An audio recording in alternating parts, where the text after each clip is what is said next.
Alright guys, how's it going? Welcome back. Have you ever fancied buying yourself an Audi A8, but then remembered you're not a sensible German accountant nearing retirement, so you must get something sportier instead?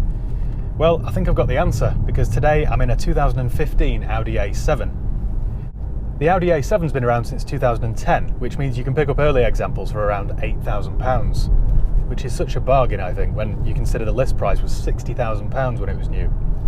Now, correct me if I'm wrong, but weren't Mercedes the first people to make a four-door coupe saloon thing with the CLS?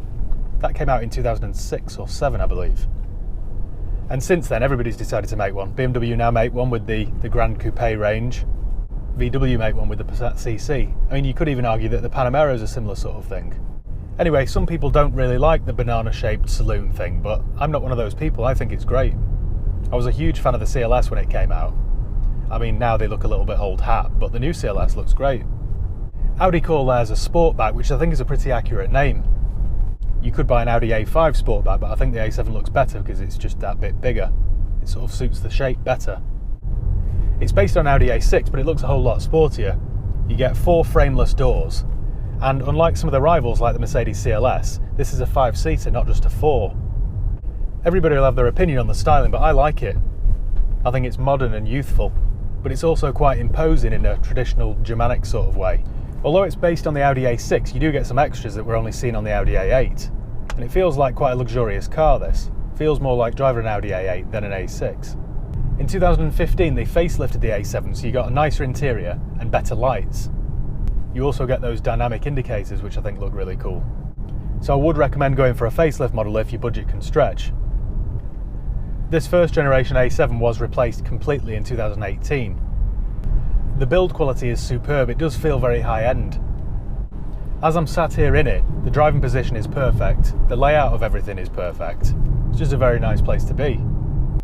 Everything you touch feels very nice, it's all very good quality. Under the bonnet lies a diesel engine, but you'd never know because in here it's very refined and very quiet. It's a really calming place to be. So this car's nearly 5 years old and it's done 82,000 miles, but it's held up really well. In fact, it still smells like new. There's plenty of room all around me. I've got an armrest here that's very comfortable.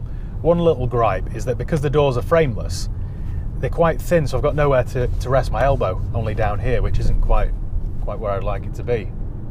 I've heard lots of people complain about poor visibility on the A7, but I'd have to disagree. Alright, it's not as good as a Fiat Multipla or a Suzuki Wagon-R, but for a car like this, I think it's fine. It's certainly not dangerous. There's also a decent amount of legroom in the rear. Legroom for the middle seat is a little bit restricted because of the whole transmission tunnel there. The model I'm in today has a 3-litre V6 turbo diesel engine, which produces 272 horsepower. And this car is fast. If you put your foot down, it just pulls you and pushes you into your seat. And unusually for a diesel, the power delivery is quite smooth.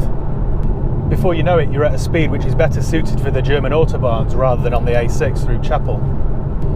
Lots of people nowadays would have you believe that diesel fuel is the work of the devil, but I think if they were to drive this Audi A7, they'd change their mind. It works perfectly with this kind of car.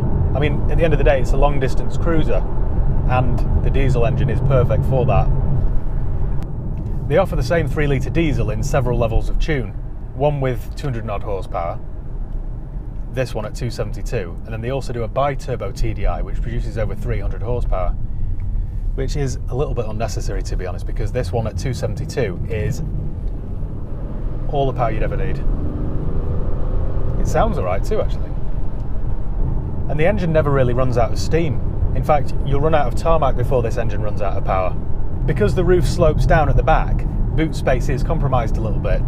But having said that, it doesn't open like a standard saloon, it opens like a hatchback, so accessibility is better. You can also fold down the rear seat, so it's quite a practical car, this. This model uses Audi's famous Quattro 4-wheel drive system, which on a miserable day like this, thanks to Storm Derek or Dennis or whoever he's called, is perfect because it gives you all the grip in the world. It's also very economical. They've managed to save a bit of weight because a lot of the body is made from aluminium. And it's also more economical than the Mercedes CLS and the BMW 6 Series Grand Coupe. So Audi have done quite well there.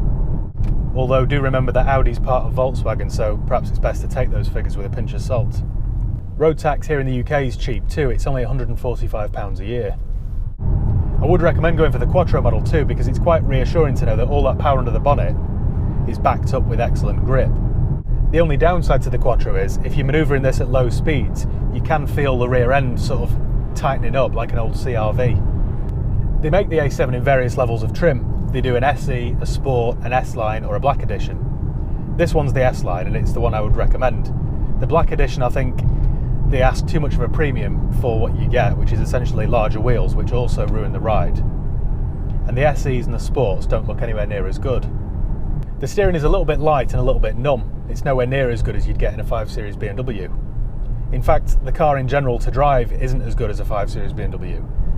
I've been using this car now for the last couple of weeks, and as soon as I got in it, I was hooked.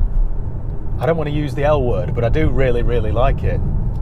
I love the gauges and the dials too. I like the fact that I can get my sat-nav screen there between the two dials. That's a nice touch. I also love this big screen here. Of course, you can raise and lower that if you're not using it. So it's fast, solid, comfortable, well made, well built, well finished. So I really don't have any serious complaints so far. This model also has loads of optional extras, including head-up display and blind spot monitoring. Of course, you've got things like heated seats as standard. I like the dynamic indicators, and I like that you can raise and lower the spoiler by pressing this button here. Probably totally unnecessary, but quite a cool feature, isn't it? Reliability-wise, I can't see you having any issues, but then again, it's a used car, so don't be too surprised when something breaks. They have a timing chain rather than timing belt, so that doesn't need to be replaced. I'd recommend getting the gearbox serviced at between 80 or 100,000 miles. Apart from having to replace something like an EGR valve, I can't imagine anything else going wrong. I've read lots of owners' reviews too, and I can't find any common issues. You can pick up an early high mileage SE model for around £8,000. I wouldn't recommend doing that, to be fair. You're better off spending 12 or 13 grand and getting yourself a nice one.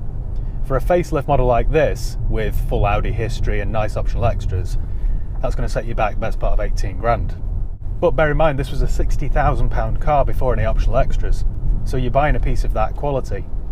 The A7 does that clever thing, by the way. When you're driving it, it doesn't feel like you're in such a huge car. It's only when you come to try and park it, you remember the size of it. But thanks to Audi's clever park assist system, it's not too much of a chore. Overall though, I think I'd be very happy with this A7 sat on my driveway. I'm this close to keeping it, but I do have something potentially in the pipeline coming soon that's a little bit more me.